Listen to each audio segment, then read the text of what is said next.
नमो अर्हन्ताणं नमो सिद्धाणं नमो आयरीयाणं नमो अध्यायाणं नमो लोये सव्यसाहुणम् मङ्गलं भगवान् वीरो मङ्गलं गौतमो गणी मङ्गलं कुन्दकुन्दाद्यो जैनधर्मोऽस्तु मङ्गलम् सर्वमङ्गलमाङ्गल्यं सर्वकल्याणकारकम् प्रधानं सर्वधर्माणां जैनं जयतु शासनम् जैनं जयतु शासनम्।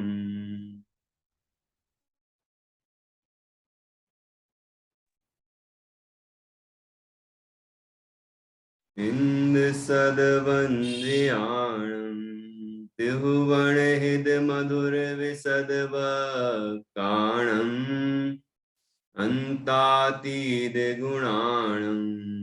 नमोजिणाणं जिद्भवाणम् सहजानंद चैतन्य प्रकाशाय महीयसे शुद्ध जी सहजानंद चैतन्य प्रकाशाय महीयसे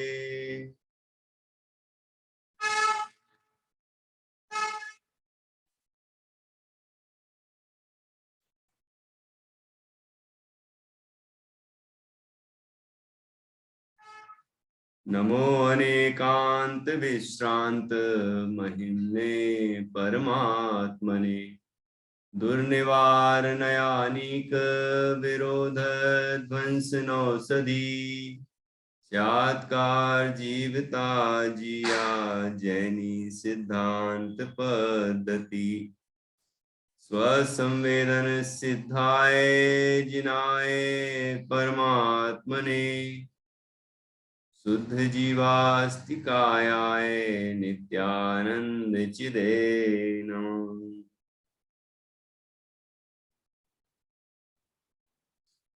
आचार्य श्री कुंद कुंद देव द्वारा रचित यह पंचास्तिकाय संग्रह परमागम है। इसके प्रथम अधिकार षट द्रव्य पंचास्तिकाय वर्णन पर हमारी चर्चा चल रही है और इसमें इस अधिकार की चूलिका पर हम पहुंच चुके हैं।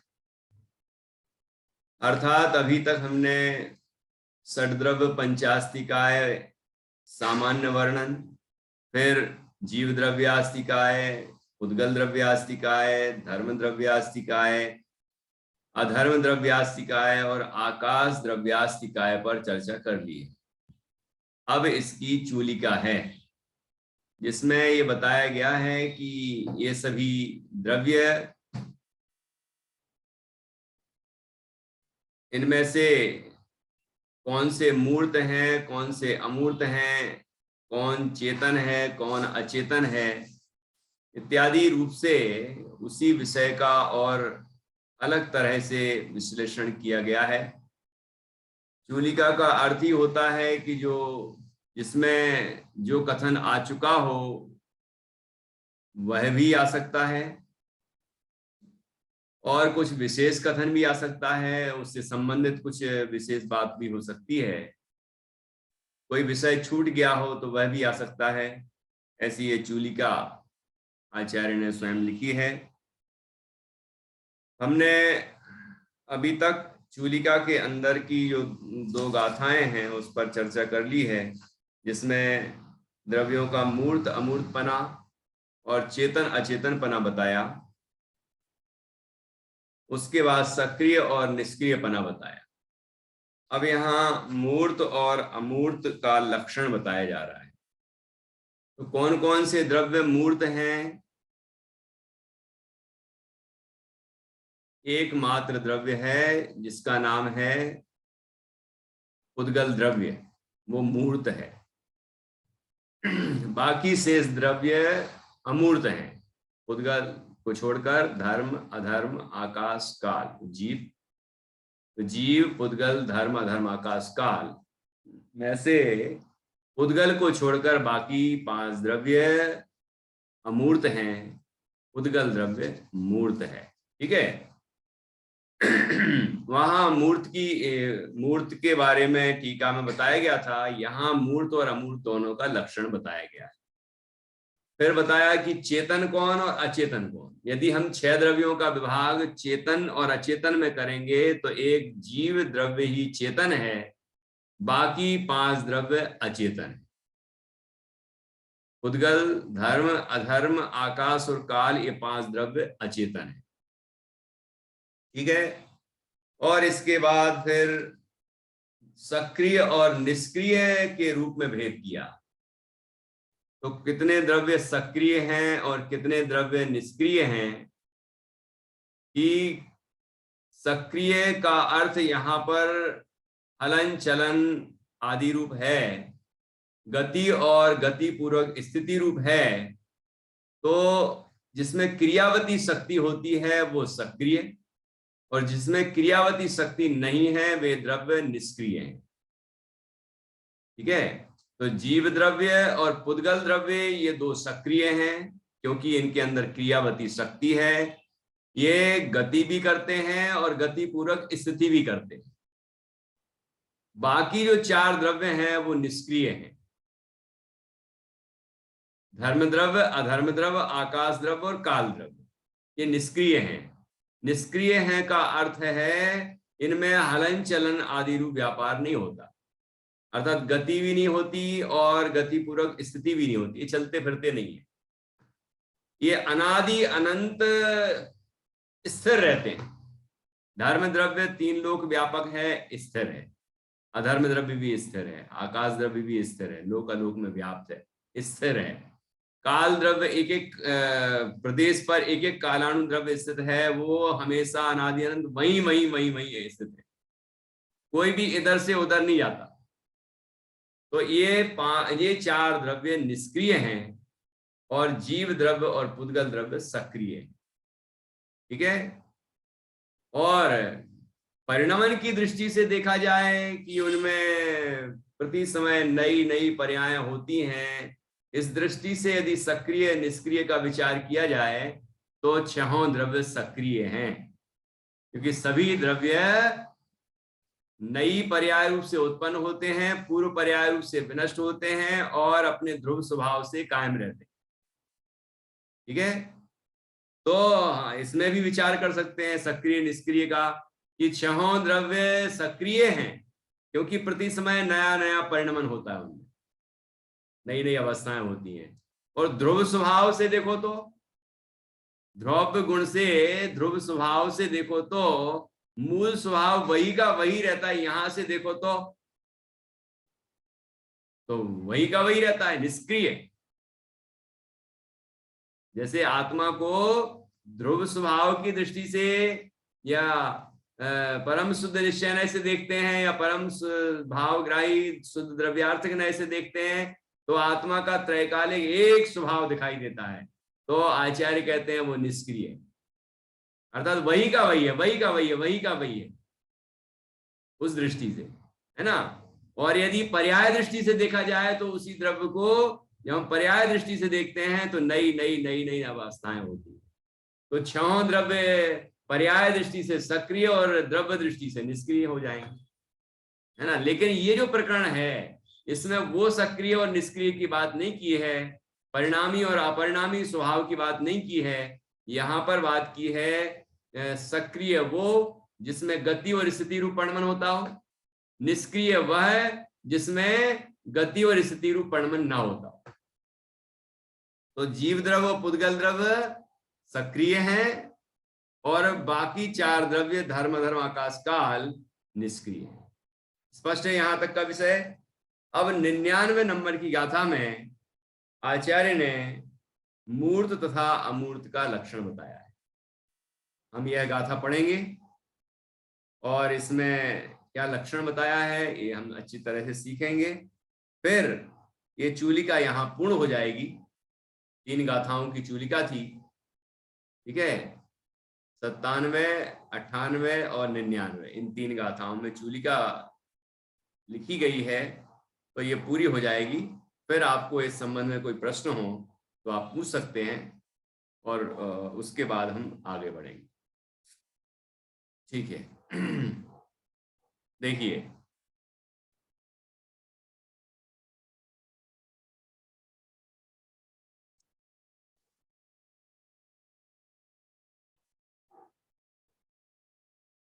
गाथा पढ़ते हैं। जे खलु इंद्रिय गेझा, जे खलु इंद्रिय गेझा, विषया जीवे हिम, बिंदी भी होना चाहिए, विषया जीवे हिम होंती, होंती और हुंती दो ये पाठांतर होते हैं, दोनों का अर्थ एक ही होता है ना। तो इस ग्रंथ में, मेरे पास जो ग्रंथ है इसमें हुंती लिखा है, यहाँ होंती लिखा है। एक बिंदी पहले जो लगी है वो एक्स्ट्रा है, वो यहाँ की है, जीवे हिम, ठीक है, ऐसा ये मिसप्रिंट हुआ है। जीवे हिम होंती ते मुत्ता, ठीक है। जे खलु इंद्रिय गेझा, विषया जीवे हिम होंति ते मुत्ता, शेषम हवदि अमुत्तम, शेषम हवदि अमुत्तम, चित्तम उभयम, उभयम ये जो या अलग तरीके से बना है, ये साधारण बनना चाहिए, या है ये या, ठीक है। चित्तम उभयम समाधियदि, शेषम हवदि अमुत्तम, चित्तम उभयम समाधियदि, जे खलु इंद्रिय गेझा, विषया जीवे होंति ते मुत्ता, शेषम हवदि अमुत्तम, चित्तम उभयम समाधियदि। जे खलु, खलु मतलब वास्तव में, जे अर्थात जो, इंद्रिय गेझा, इंद्रिय गेझा संस्कृत में लिखा है इंद्रिय ग्राह्या, इंद्रिय ग्राह्य है, जो इंद्रिय ग्राह्य है, इंद्रियों से ग्रहण होते हैं, इंद्रियों से जाने जाते हैं, इंद्रिय ज्ञान के विषय होते हैं, विषया, है ना। जो विषय इंद्रिय गेझा, इंद्रिय गम्य है, इंद्रियों के द्वारा जो ग्राह्य हैं, जीवेहिम होंति ते मुत्ता, किसके लिए ग्राह्य हैं, कौन जानता है उनको, कि जीवेहिम, जीवों के द्वारा, जीवों के द्वारा जो विषय इंद्रिय ग्राह्य हैं, ते मुत्ता होंती, वे मूर्त हैं, ठीक है, वे मूर्त हैं, उनको मूर्त कहते हैं।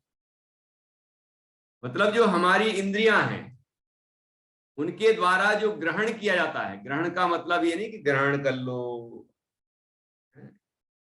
ऐसे ग्रहण का मतलब यही होता है क्या हमें, कि नहीं, जानना, नहीं तो आग को अपन जानते हैं तो उसको कैसे ग्रहण करेंगे, आग ग्रहण कर लोगे तो जल जाएगा, तो ग्रहण का मतलब जानना ही है, ठीक है। अब वो चाहे शब्द यहाँ आके, यहाँ कर्णेंद्रिय पर संघर्ष करता है ना, सन्निकर्ष करता है, और उसके बाद वो शब्द जीव जान लेता है। तो एक इंद्रिय जो चक्षु इंद्रिय है, वो तो सन्निकर्ष नहीं करती, मतलब घर्षण नहीं करती, है ना, उसके साथ उस पदार्थ का घर्षण मतलब जुड़ाव नहीं होता, वो दूरी रहती है वस्तु, तभी आंख का विषय बन सकती है। यदि हम चक्षु इंद्रिय के पास ले आए कोई वस्तु तो वो दिखाई नहीं देगी, दूर से दिखती है।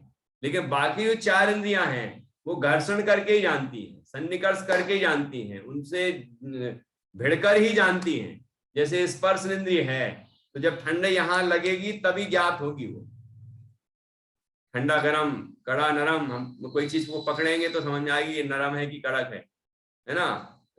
हल्का है कि भारी है, जब हम हाथ में उठाएंगे जब समझ में आएगा। तो हल्का भारी, रूखा चिकना, ठंडा गरम, कड़ा नरम, ये जब हम स्पर्श करेंगे तो ही समझ में आएगा। ऐसे ही रस, जब हम जिह्वा इंद्रिय पर किसी पदार्थ को रखेंगे तो उसका स्वाद आएगा।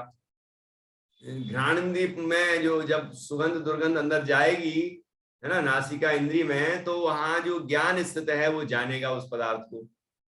ऐसी कर्ण इंद्रिय का, ठीक है। तो चार इंद्रियां इस तरह ग्रहण करती हैं उन पदार्थों, अर्थात जानती हैं। और चक्षु इंद्रिय दूर रह के जानती है। तो ग्राह्य का मतलब जानना ही है, गोचर का अर्थ जानना ही होता है, ठीक है। तो इंद्रियों के द्वारा वो पदार्थ, वो विषय, पंचेंद्रिय के विषय ज्ञात होते हैं, जाने जाते हैं, ग्रहण किए जाते हैं, ठीक है। तो जो विषय ग्रहण किए जाएं उनको सबको कहते हैं मूर्त। मूर्त है वो। जैसे हम ये सब दिख रहे हैं ना, चित्र दिख रहे हैं यहाँ पर आप लोगों के, ये मूर्त है। ये हम आपको दिख रहे हैं, ये मूर्त है। ये शरीर दिख रहा है, ये मूर्त है, ठीक है। ये यहाँ जो जितने कमरे में पदार्थ दिख रहे हैं, ये मूर्त है सब। और सामान्य परिभाषा है जिसमें स्पर्श रस गंध वर्ण पाया जाए वो मूर्त है। अब हो सकता है कि हम देख नहीं पा रहे हो इंद्रियों से, लेकिन उसमें स्पर्श रस गंध वर्ण है, तो वो भी मूर्त है। ये अंधेरा है वो मूर्त है, प्रकाश है वो मूर्त है, ठीक है। ये जो चांद सितारे हैं सब मूर्त हैं। तो जिसमें स्पर्श रस गंध वर्ण हो वो मूर्त है, और ये इंद्रियों के विषय ही बन रहे हैं। तो जो इंद्रिय ग्राह्य हो वो मूर्त है, ठीक है। जे खलु इंद्रिय गेझा विषया जीवे हिम होन्ति ते मुत्ता शेषम हवदि अमुत्ता। मूर्त समझ में आ गया है तो अमूर्त भी आसानी से समझ में आ जाएगा कि शेषा अर्थात बचे हुए सभी, अमुत्ता हवदि अमूर्त होते हैं, ठीक है। जो कुछ बच गया अर्थात जो इंद्रिय ग्राह्य नहीं है वो सब अमूर्त है, ठीक है। तो पुद्गल द्रव्य एकमात्र मूर्त द्रव्य है, रूपी है वो। और बाकी जो पांच द्रव्य हैं वो अरूपी हैं, अमूर्त हैं। जीव, धर्म, अधर्म, आकाश और काल, ये पांच द्रव्य अमूर्त हैं। तो शेषम हवदि अमुत्तम चित्तम उभयम समाधि यदि। क्या कह रहे हैं आचार्य कि चित्तम अर्थात चित्त, चित्त मतलब मन, हमारा जो मन है वो उभयम, उभयम समाधि यदि, समाधि यदि अर्थात वह उभयम अर्थात दोनों को अर्थात किसको। देखो इंद्रियां तो मूर्त पदार्थ को ही विषय करती हैं, अमूर्त को नहीं। लेकिन जो मन है वह मूर्त और अमूर्त दोनों को ही विषय करता है। मन से ही तो हम निर्णय करते हैं आत्मा का, मन से ही तो निर्णय करते हैं हम धर्म द्रव्य, अधर्म द्रव्य, आकाश द्रव्य, काल द्रव्य का, है ना। मन से निर्णय करते हैं हम। तो मन से हम इन पदार्थों को जान लेते हैं, समझ लेते हैं। कोई अनुमान से ज्ञात होता है ना। कोई कोई अनुभव से भी ज्ञात होता है, जैसे आत्मा। तो मन का अवलंबन मन जनित भी कहा जाता है आत्मानुभूति को, क्योंकि मन का अवलंबन जस्ट छूटकर ही वह अनुभूति हुई, इसीलिए मन जनित भी कहते हैं। लेकिन मन का अवलंबन छूट गया ना, यहां से जब देखते हैं तो अनुभव जनित ही है। तो ऐसे उसमें दोनों दृष्टियां हैं। निमित्त दृष्टि से कहते हैं मन जनित है, व्यवहार न से कहते हैं मन जनित है, और परमार्थ से कहते हैं स्वानुभव जनित है। स्वयं अनुभव करता है स्वयं का, वो अतीन्द्रिय है, ठीक है। दोनों दृष्टियां हैं। तो यहां पर अभी बात कर रहे हैं आचार्य की उभयम समाधि यदि चित्तम, चित्त मतलब मन, और दोनों को विषय करता है, अर्थात मूर्त और अमूर्त दोनों ही मन के विषय होते हैं, ठीक है। ख्याल में आया। चलिए तो अब नीचे अन्वयार्थ पर आते हैं।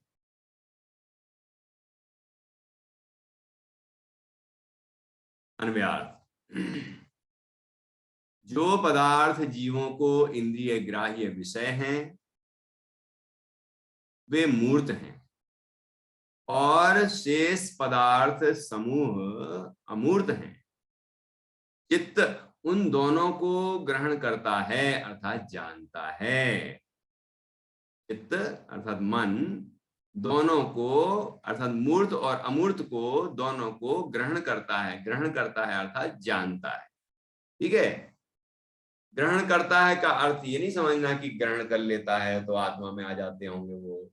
यदि पुद्गल आत्मा में आ जाए तो आत्मा पुद्गल बन जाएगा या वो पुद्गल आत्मा बन जाएगा है। तो वो चेतन अचेतन का जो अभी अभी विभाग किया था उससे क्या होगा, और फिर मूर्त अमूर्त का विभाग भी समाप्त हो जाएगा, तो ये आपत्तियां आएंगी। तो ग्राह्य ग्रहण करने का अर्थ जानना ही है। ठीक है, चलिए अब टीका पर आते हैं। यह मूर्त और अमूर्त के लक्षण का कथन है। इस लोक में जीवों द्वारा स्पर्शनेन्द्रिय, रसनेन्द्रिय, घ्राणेन्द्रिय और चक्षुइंद्रिय द्वारा उन इंद्रियों के विषयभूत स्पर्श, रस, गंध, वर्ण स्वभाव वाले पदार्थ, स्पर्श, रस, गंध और वर्ण जिनका स्वभाव है ऐसे पदार्थ ग्रहण होते हैं अर्थात ज्ञात होते हैं, और श्रोतेंद्रिय द्वारा वही पदार्थ उसके अर्थात श्रोतेंद्रिय के विषय हेतुभूत शब्दाकार परिणमित होते हुए ग्रहण होते हैं। वे पदार्थ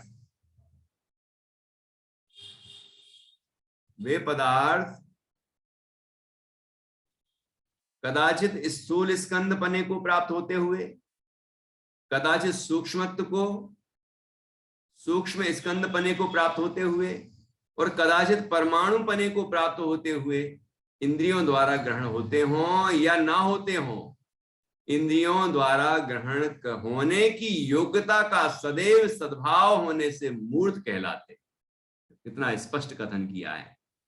ठीक है, स्पर्श, रस, गंध, वर्ण का अभाव जिसका स्वभाव है ऐसा शेष अन्य समस्त पदार्थ समूह द्वेंद्रियों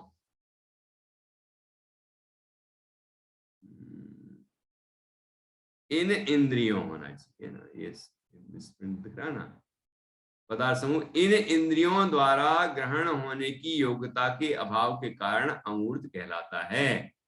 ठीक है, वे दोनों पूर्वोक्त दोनों प्रकार के पदार्थ इंद्रियों द्वारा, यहाँ ये जो लिखा है ना, ऐसा शेष अन्य समस्त पदार्थ समूह इंद्रियों द्वारा, ये ना, ये प्रिंटिंग को ठीक कर लेना, इंद्रियों द्वारा ग्रहण होने की योग्यता के अभाव के कारण अमूर्त कहलाता है। वे दोनों पूर्वोक्त दोनों प्रकार के पदार्थ चित्त द्वारा ग्रहण होने की योग्यता के सद्भाव वाले हैं। चित्त जो कि अनियत विषय वाला, अजाप्यकारी और मति श्रुत ज्ञान के साधनभूत, मति ज्ञान और श्रुत ज्ञान में निमित्तभूत है, वह मूर्त तथा अमूर्त को ग्रहण करता है, जानता है। इस प्रकार चूलिका समाप्त हुई। यहाँ देखिए अपन ऊपर से समझते हैं, इस लोक में अर्थात इस पूरे लोक में, तीन लोक में जिसकी चर्चा हम पहले से करते आए हैं, जीवों द्वारा, आप भी जीव हैं, हम भी जीव हैं, ऐसे समस्त जीवों द्वारा स्पर्शनेन्द्रिय, रसनेन्द्रिय, घ्राणेन्द्रिय और चक्षुइंद्रिय, चार इंद्रियां। ठीक है, इन चार इंद्रियों द्वारा उनके अर्थात उन इंद्रियों के विषयभूत, तो स्पर्श इंद्रिय का विषय क्या है? स्पर्श। ठीक है, हल्का भारी, रूखा चिकना, ठंडा गर्म, कड़ा नरम। रसनेन्द्रिय का रस, खट्टा मीठा कड़वा कसायला चरपरा। घ्राणेन्द्रिय का गंध, सुगंध और दुर्गंध। चक्षुइंद्रिय का वर्ण, लाल काला पीला हरा और सफेद, है ना, ऐसे द्वारा। तो ये जो इन चार इंद्रियों के चार विषय बताए, स्पर्श इंद्रिय का स्पर्श, रसना इंद्रिय का रस, घ्राण इंद्रिय का गंध और चक्षु इंद्रिय का वर्ण स्वभाव वाले पदार्थ, अर्थात स्पर्श, रस, गंध और वर्ण जिनका स्वभाव है ऐसे पदार्थ अर्थात जिन पदार्थों में स्पर्श रस गंध वर्ण पाया जाता है वे सभी पदार्थ पुद्गल हैं, उनको वो ग्रहण होते हैं, अर्थात इंद्रियों के द्वारा ग्रहण होते हैं। जो निश्चित इंद्रिय है उस इंद्रिय के द्वारा ये पदार्थ ग्रहण होते हैं, उन विषयों से युक्त वो पदार्थ ग्रहण होते हैं अर्थात ज्ञात होते हैं। और स्रोत इंद्रिय के द्वारा अर्थात कर्ण इंद्रिय के द्वारा वही पदार्थ उसके अर्थात स्रोत इंद्रिय के विषय हेतुभूत शब्दाकार परिणमित होते हुए ग्रहण होते हैं। क्या जो पदार्थ है ना, उन्हीं को जब हम शब्द रूप में बोलते हैं तो वो शब्द सुन के कोई जान लेता है कि ये क्या कह रहे हैं। तो उन्हीं पदार्थों का ही तो शब्दों के द्वारा उन्हीं पदार्थों को ही तो बताया जाता है कि ये हमने देखिए ये खट्टी चीज खाई, मीठी चीज खाई, ये आम खट्टा है, ये मीठा है, ये मिर्ची चरपरी है इत्यादि। तो हमने सुना उसको और सुन के जान लिया कि मिर्ची तीखी होती है ना, गुड़ मीठा होता है इत्यादि। तो स्रोत इंद्रिय द्वारा वही पदार्थ उसके अर्थात स्रोत इंद्रिय के विषय हेतुभूत विषय के कारणभूत शब्दाकार परिणमित होते हुए ग्रहण होते हैं। किस आकार में ग्रहण होते हैं वो पदार्थ? शब्दाकार, ठीक है ना, शब्दाकार परिणमित होते हुए ग्रहण होते हैं। यहाँ फुटनोट में देखते हैं क्या इसका विशेष लिखा है।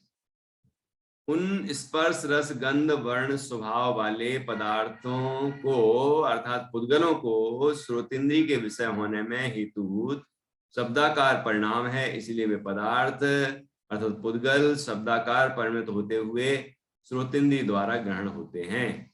तो ये शब्द कैसे बनते हैं ये तो हमने जान ही लिया था।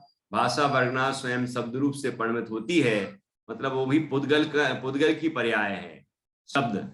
और जो शब्द है वह जो इन पदार्थों को बतलाता है ना, इन पदार्थों के बारे में शब्दों का हम निरूपण करते हैं तो वो भी पुद्गल ही है। लेकिन यहाँ कहना चाह रहे हैं वो शब्द पुद्गल की पर्याय है, और वो पुद्गल की पर्याय हमारे कर्णेंद्रिय के निमित्त से विषय बनती है। क्योंकि शब्द में तो जीव द्रव्य भी शब्द का विषय बन जाता है, मतलब शब्दों के द्वारा तो जीव को ही बताया जाता है। तो ऐसा नहीं समझना शब्दों का जो वाच्य है वह विषय है, उसको विषय बनाती है वो कर्णेंद्रिय नहीं। कि उस यहाँ कहना चाह रहे हैं कि जो उन पदार्थों के जो शब्द हैं उन शब्दों को विषय बनाती है चक्षु, वो कर्णेंद्रियों के द्वारा वो शब्द ग्रहण होते हैं, शब्द ज्ञात होते हैं, ठीक है।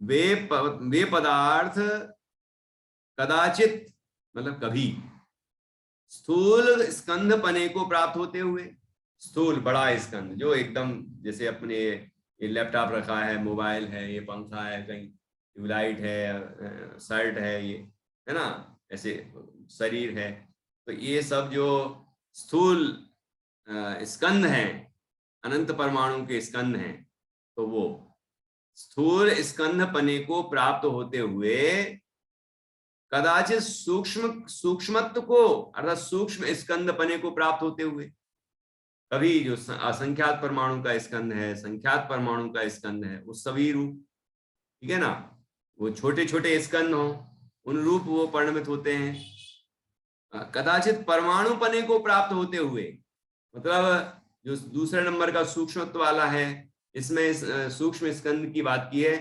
तो असंख्यात परमाणु का स्कंद, संख्यात परमाणु का स्कंद, संख्यात में भी 2 परमाणु के स्कंद तक ले सकते हैं, ठीक है। उसके बाद लिया है कदाचित परमाणु पने को प्राप्त होते हुए, कि परमाणु भी बन जाए, परमाणु मतलब एक प्रदेशीय होते हुए इंद्रियों द्वारा ग्रहण होते हों या ना होते हों। क्या तात्पर्य हुआ कि इंद्रियों द्वारा ग्रहण होते हों, कि वो जो उसके पहले वाला है जो बहुत ज्यादा स्थूल है वो तो इंद्रियों द्वारा ग्रहण होता है। उनमें से कोई ऐसे भी होते हैं जो अनंत परमाणु के स्कंद हैं लेकिन इंद्रियों द्वारा ग्रहण नहीं होते, जैसे महास्कंद। महास्कंद पूरे 3 लोक में व्याप्त है लेकिन वो हमें नहीं दिख रहा है, यहाँ महास्कंद है कोई, है ना, तो अनंत परमाणु का स्कंद है लेकिन नहीं दिख रहा। तो वो कह रहे, आचार्य कहते हैं कि वो ज्ञात होते हो इंद्रियों से या नहीं होते हो, लेकिन इंद्रियों द्वारा ग्रहण होने की योग्यता का सद्भाव होने से मूर्त कहलाते हैं।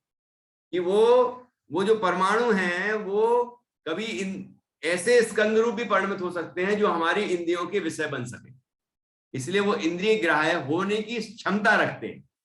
इसलिए सारे परमाणु विश्व के, सारे पुद्गल, वो सब मूर्त हैं, क्योंकि वो इंद्रिय ग्राह्य हैं। या तो इंद्रिय ग्राह्य होने की क्षमता है या वो इंद्रिय ग्राह्य हो रहे हैं। तो दोनों ही स्थितियों में वो इंद्रिय ग्राह्य हैं, इसलिए वो मूर्त हैं।